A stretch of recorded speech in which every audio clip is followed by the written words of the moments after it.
it's for Sunday, but it's also Lord's Supper weekend. And so this afternoon we'll be having Lord's Supper.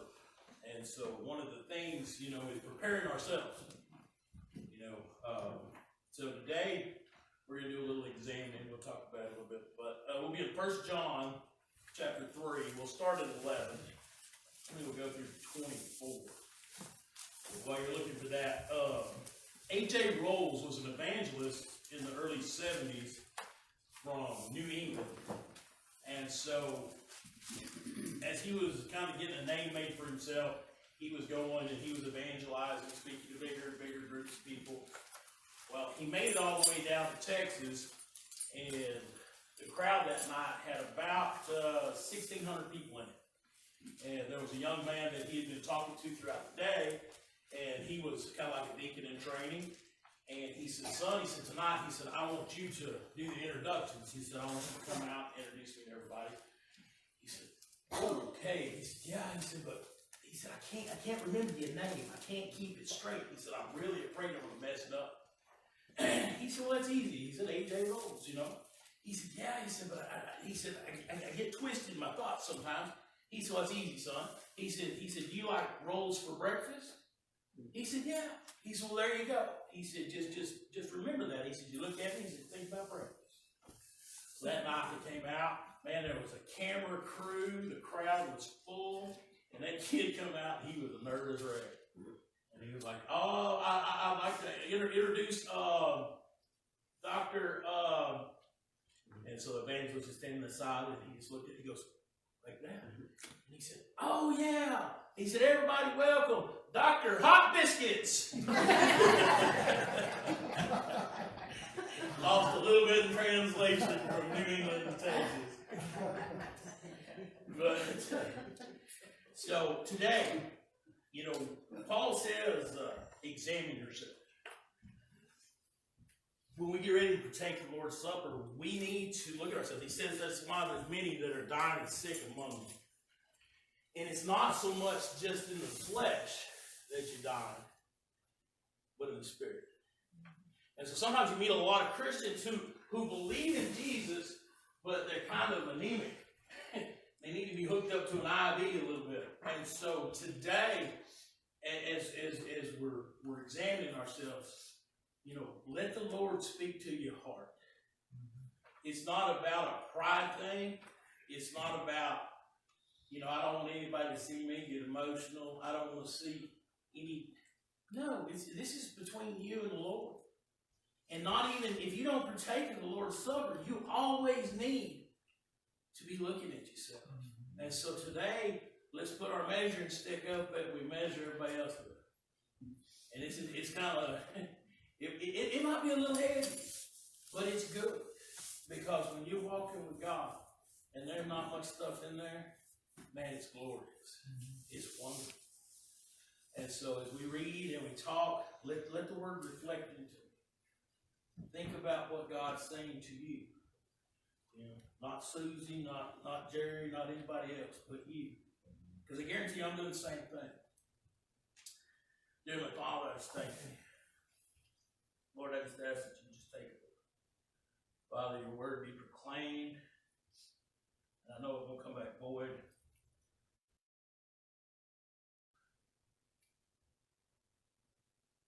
Fill me with the power and authority of the Holy Spirit, Lord.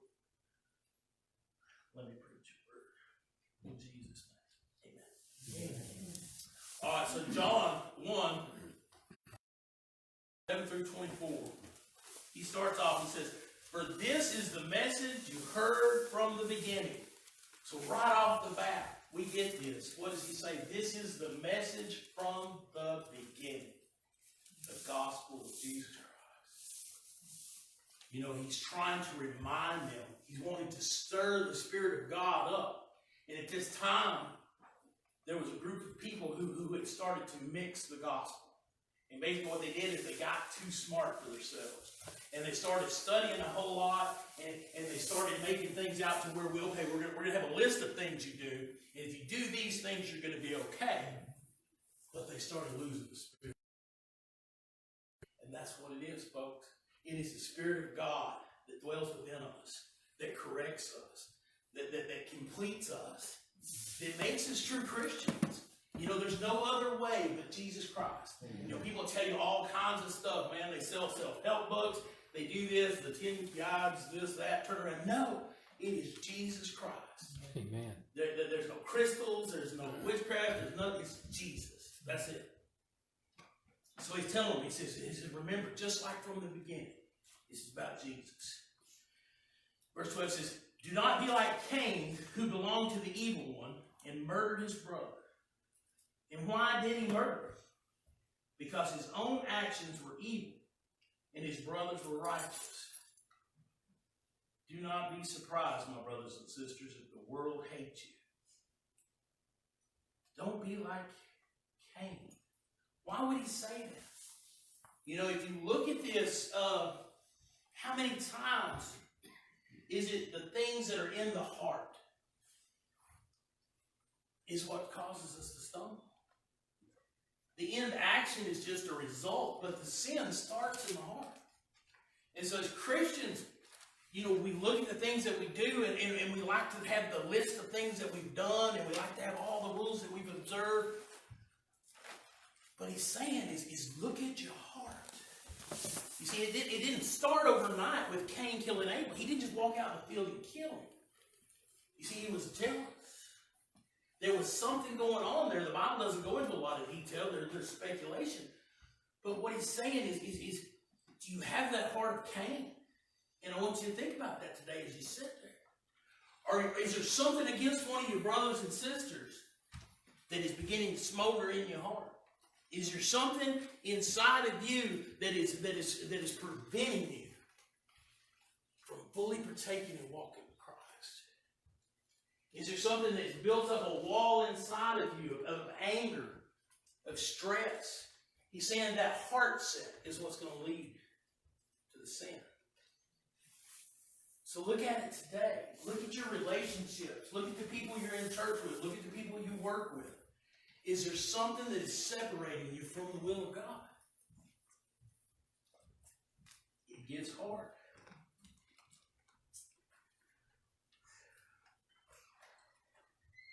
We know that we have passed from death to life because we love each other. Anyone who does not love remains in death. Anyone who hates a brother or sister is a murderer. And you know that no murderer has eternal life residing within him. We've already passed from life to death, is what he's saying. So again, it goes back to a heart condition. Do you believe in Jesus? Do you believe in what he has done for you? And what does he say to do? He says, love your neighbor as yourself. And I know you go, man, you talk about that all the time. That's what the whole scripture is based on. Is love. And it was the Father's love for us that set the perfect example. Mm-hmm. And so we go back, and he's telling you, if you have that resentment, if you have issues in your life right now that's keeping you from walking with God, he's telling you you're dead. You're already dead. And so this is one of the things I want you to reflect in today. You got to get back to the light. You got to get back to the love. You've got to get the things out of the way that is in your heart. You know, it goes back just like the offering. He says, leave it at the altar, man. He says, go out and find your brother, your sister that you got the problem with and make it right. Because nothing else matters until you've got love in your heart. You've got to fix the situations that you're creating in yourself, or you're letting the devil do it. He's using you like a puppet, man. Have you ever thought about that? The ones, that'll rile some stuff up, and you get a little bit of something in your heart that's not right, and the devil just feeds on it. Man, he pours the coals to it. And so before long, you begin to resent things. And then you begin to backbite and talk. And then you begin to try to pull other people into your schemes and your scams. Man, that's straight out of hell. We're brothers and sisters, and we ought to be able to love each other, love our neighbors, without any kind of anything in between us. Can you look around the room and would you lay down your life for anybody here? Let me ask you. That's an honest question. You look around. Is there anybody in this room that you don't know? Not doing that. But it's true. In our heart, we should be willing to lay it all out for our brothers and our sisters. And it's a struggle. It's hard. And sometimes when you have that reflection in your own face, it hurts. You know? You go, oh man, but what do I do? How can I get beyond that? You know, they're just not worth my time, much less my life. You got to give it to Jesus. And that's it. You know, but you fully have to give it to Jesus. You can't just keep part of it and say, you know what, I'm going to let that piece go, but I'm going to put this one in my back pocket. I'm going to hold on to that one for later. There's so much more peace in life when you're walking with God if you will let that stuff go. Because when you're up close to Jesus, man, the devil can't get a hold of you. It's when he starts separating you from the herd. He starts going, psst, come over here and look. And you know, you start looking at everybody else and you start kind of finding fault. And you start finding reasons not to be with your brothers and your sisters. And the devil starts telling you, you sure are good looking, you sure are smarter than them.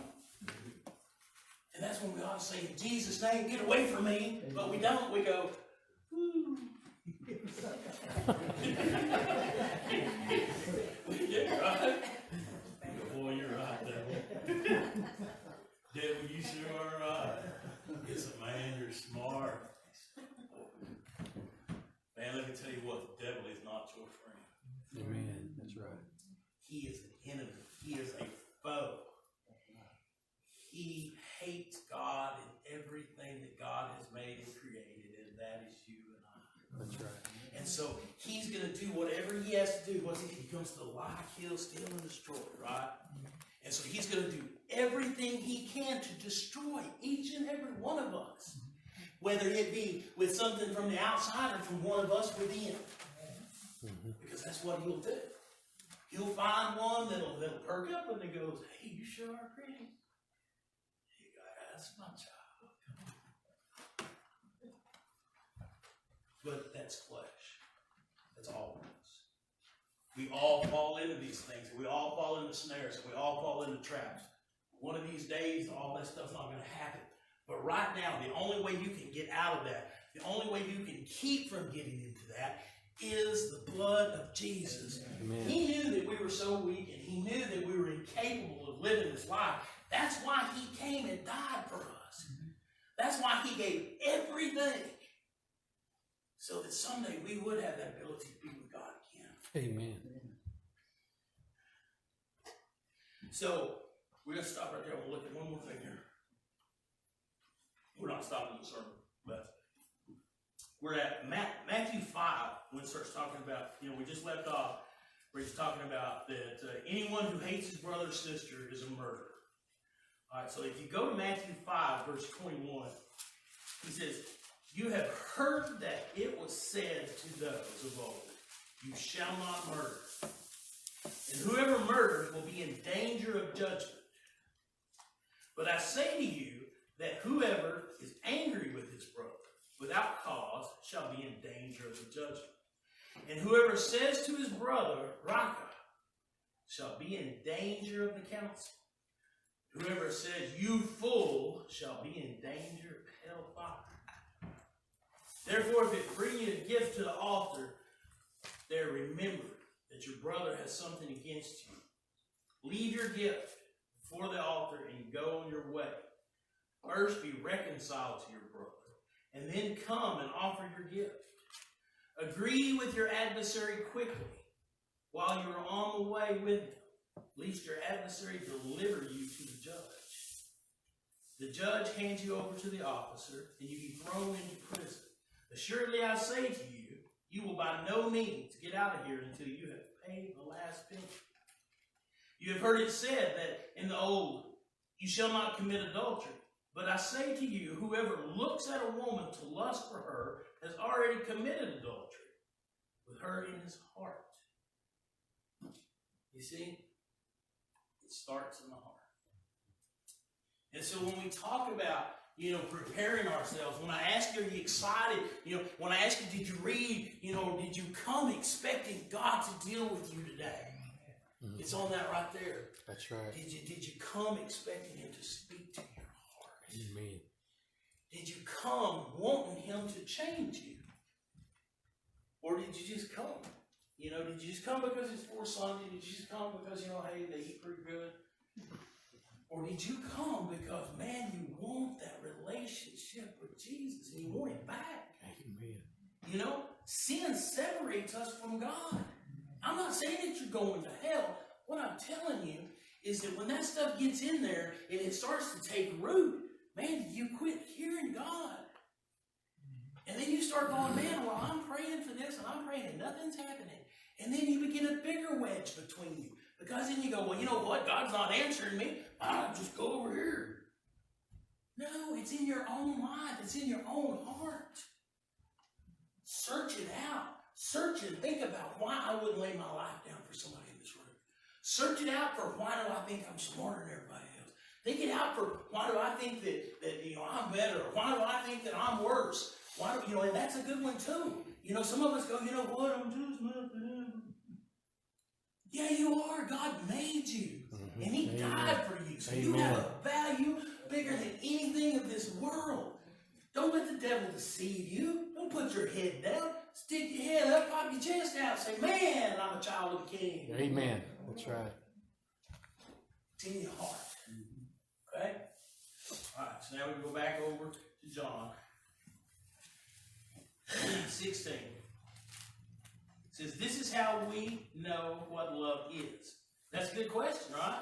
Because we've heard the word love. We don't know what love is. We've all had love that wasn't, it was lust, and we've all had stuff in our brain. He's going to tell us right here, he said, this is how we know what love is. Jesus Christ laid down His life for us. And we ought to lay down our lives for our brothers and our sisters. If anyone has material possessions and sees a brother or sister in need, but has no pity on them, how can the love of God be in that person? Dear children, let us not love with words or speech, but with actions and truth. The bottom line there is He's saying, there's nothing wrong with having stuff.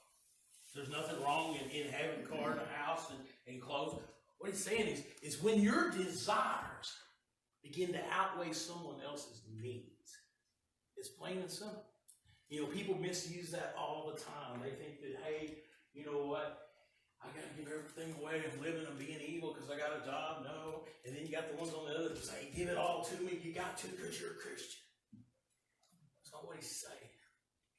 It's a heart condition, folks. It's a heart condition. He's telling you, do your desires outweigh the worth of somebody else? Are you willing to lie, steal, cheat, kill to get your desires? Are you willing to fudge, to move something, maybe just a little bit, that's going to benefit you because you want a new boat, or you want a new car, or you want that new this or that, or are you willing to give that up? And a better question, are you willing to drive a wedge between you and God for something that's materialistic? I don't know, everybody goes, I don't know, but think about that. We do it every day. We sometimes catch it and go, oh Lord, please forgive me. But when we get out in the world, we get in relationships, we get into making money, and we begin to take some of that stuff and we start to drive it down between us and Jesus. And I'm not saying not coming out here and going to church. That's not what I'm getting at. What I'm trying to tell you is your relationship with God. Who is your Lord, right? To be Lord means He rules over. He's in charge of everything. The Lord can evict you from His land. Okay?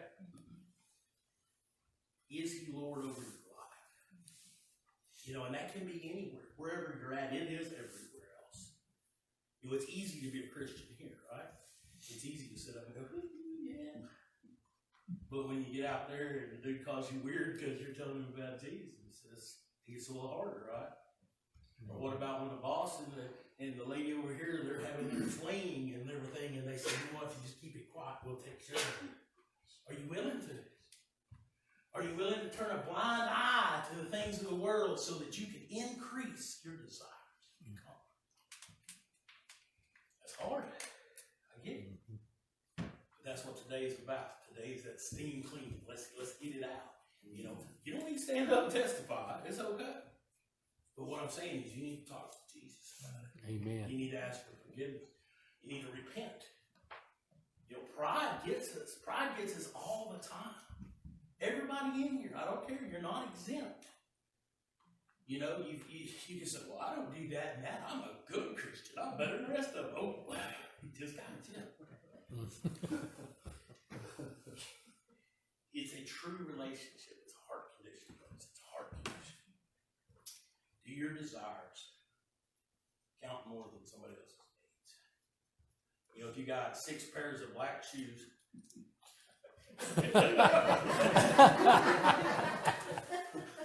and this one has no shoes,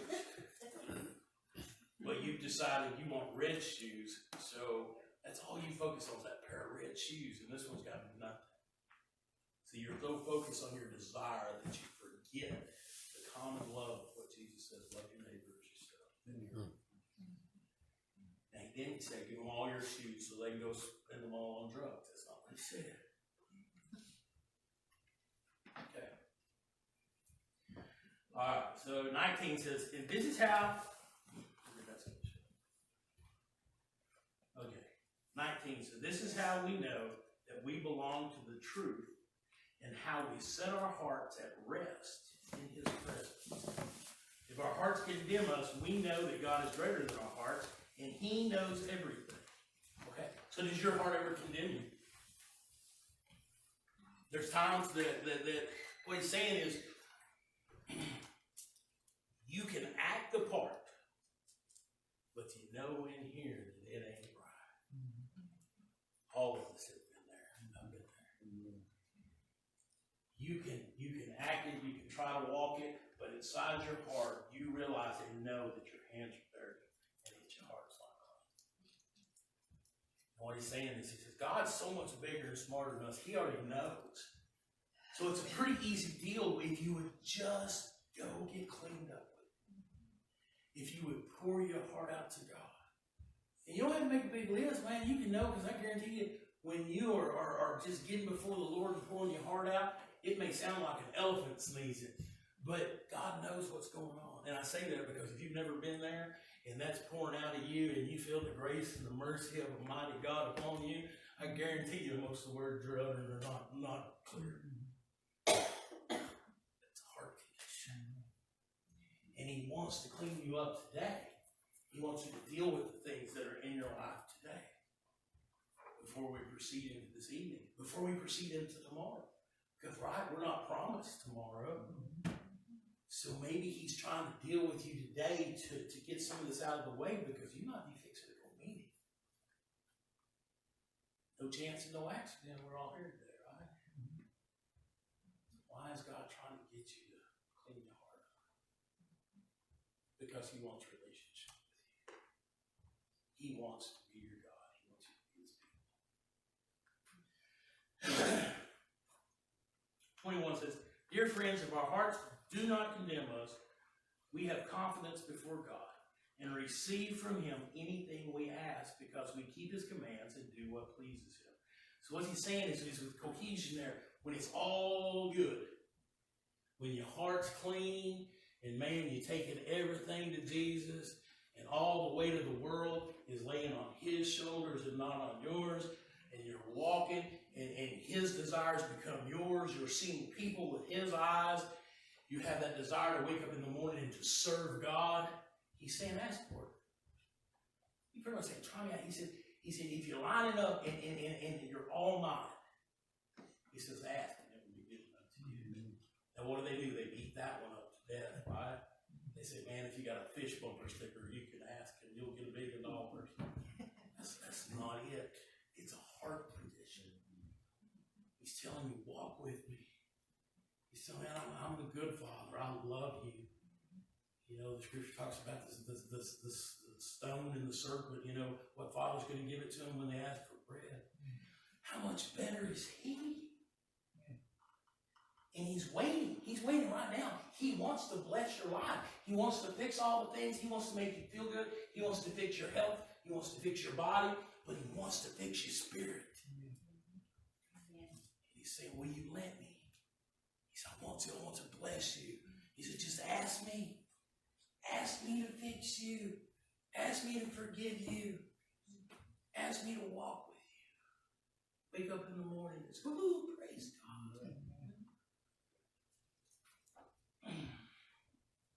43 says, and this is his command, to believe in the name of the Son, Jesus Christ, and to love one another as he commanded us. I ask you again, church, is there anybody in this room that you would not lay down your life?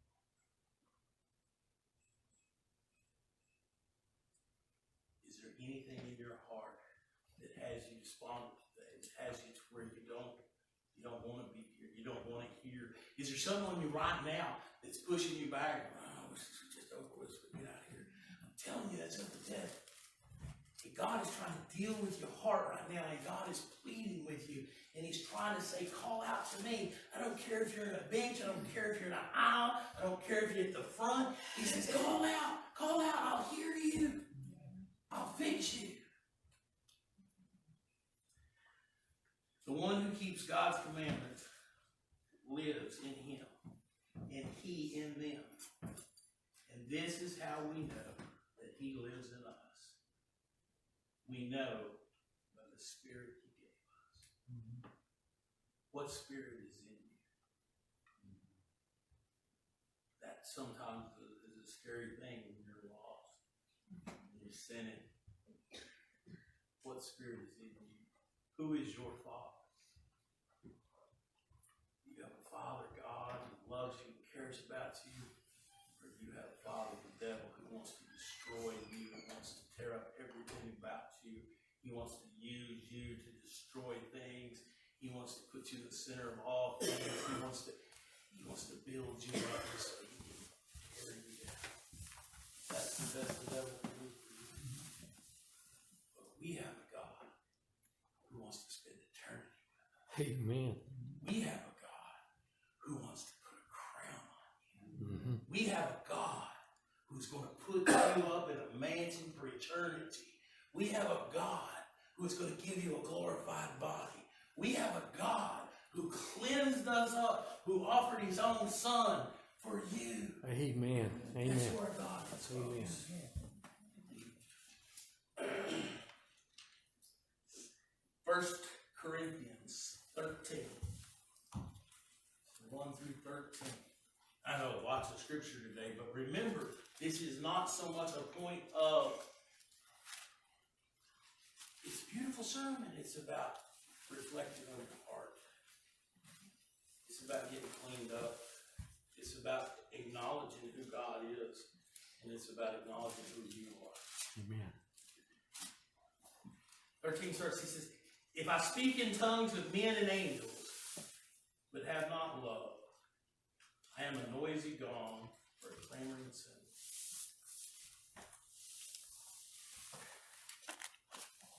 The world can look at you and think that's amazing. But all God hears is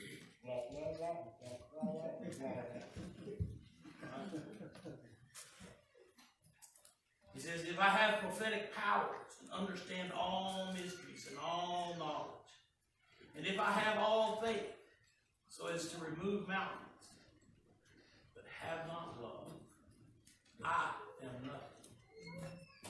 You see, the value of who you are is in what you love.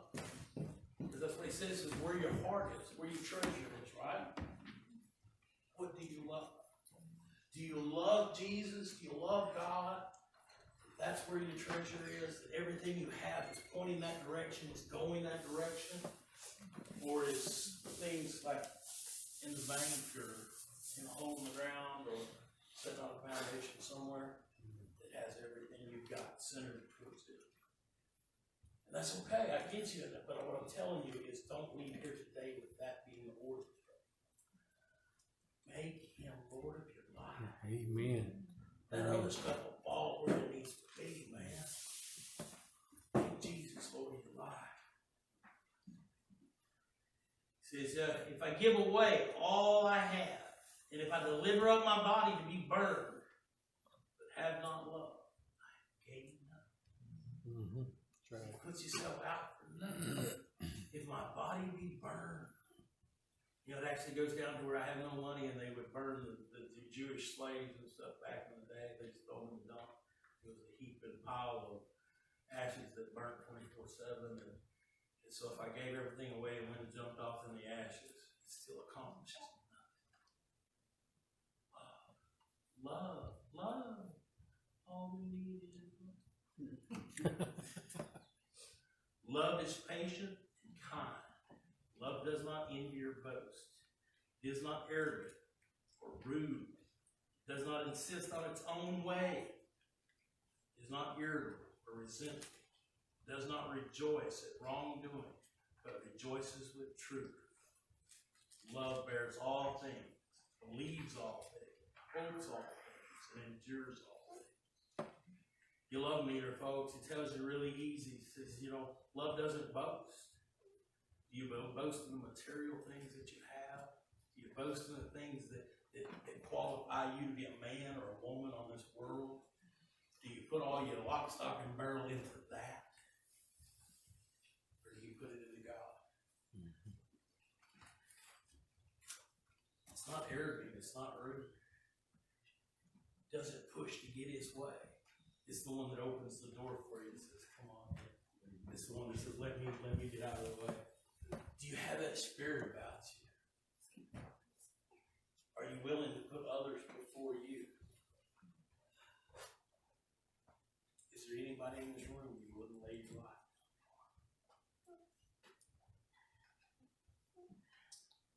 Love never ends. As for prophecies, they will pass away. As for tongues, they will cease. As for knowledge, it will pass away. For we know in part, and we prophesy in part. But when the perfect comes, the partial will pass away. When I was a child, I spoke as a child. I thought like a child. I reasoned like a child. When I became a man, I gave up my childish ways. Are you still living like a child? Are your ways and the things you think and way you process things, are you still living in the pig pen? Does it make you happy every morning to get up and roll around in the slop? And you say, no. But what I refer to as the slop is the things of the world, the cares, the concerns, the weights, the bills, the things that we think we can't live without. The things that we desire more than someone else's well-being. That's the slop. And when you're living for yourself, if you're living for the devil, when you wake up in the morning, you can't wait to jump in that slop pile. You remember them days? Any of you? You'd be like, oh yeah, baby, let's get up early and go get in the slop. He picked you up out of the muck and the mire and set you on. Amen. You gotta get out of it, folks. You can't keep going back to the pig pen. He's not there.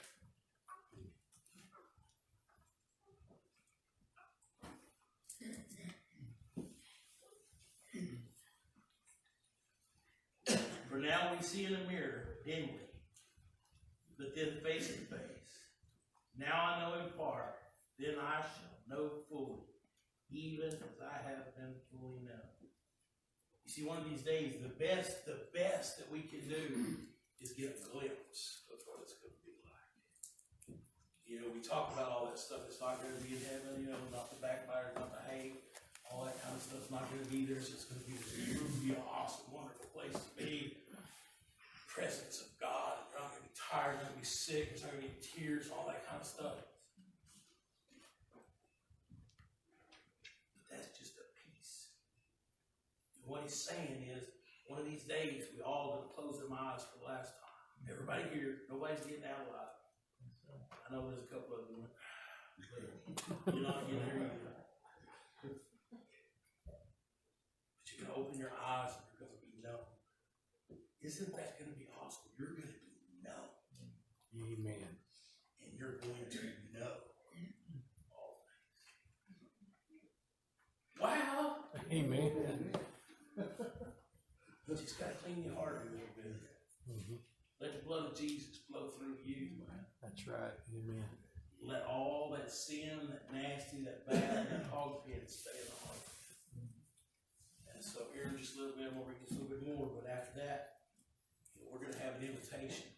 You don't have to come sit on the bench and tell everybody, I sinned and you can come and I'll pray with you. Some ladies, Joe, everybody, we'll all pray with you.